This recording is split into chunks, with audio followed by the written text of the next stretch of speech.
So they've got all the sheetrock mud sanded, skimmed, and sanded again.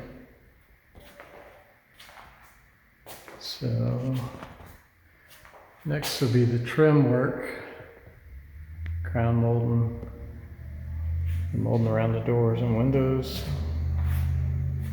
base molding. It's gonna be a little dark in here, but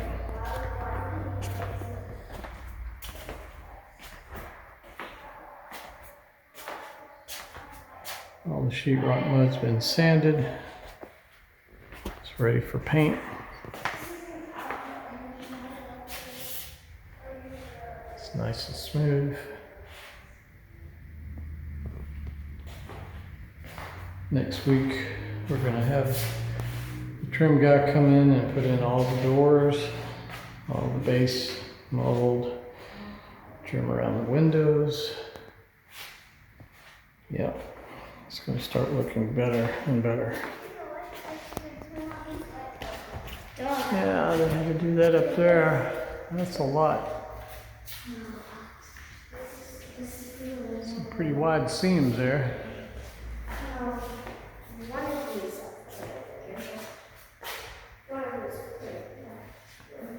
Can lights.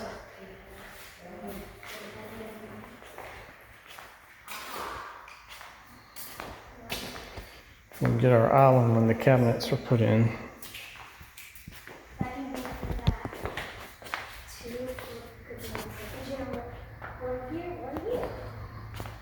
Our service panel.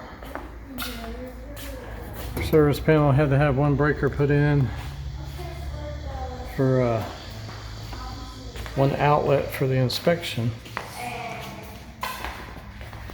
So, as you can see, we got a GFI outlet here wired up.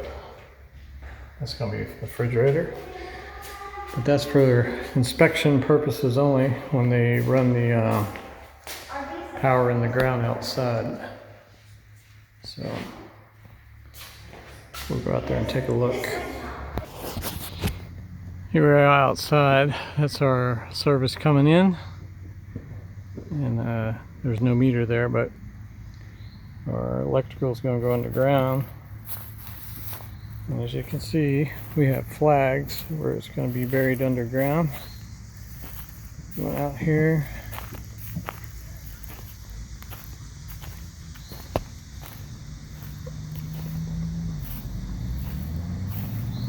That way we'll have no overhead electrical. It's going to go there. It's going to go there to the fence. And then all the way down to that corner. And it's going to go all the way up that pole. This is just our temporary construction meter and pole. We had some bales of hay spread out here today to cover where the septic tank was installed. It's right over there under all that dirt. You can check for some other videos on that. So, thanks for watching. Don't forget to subscribe.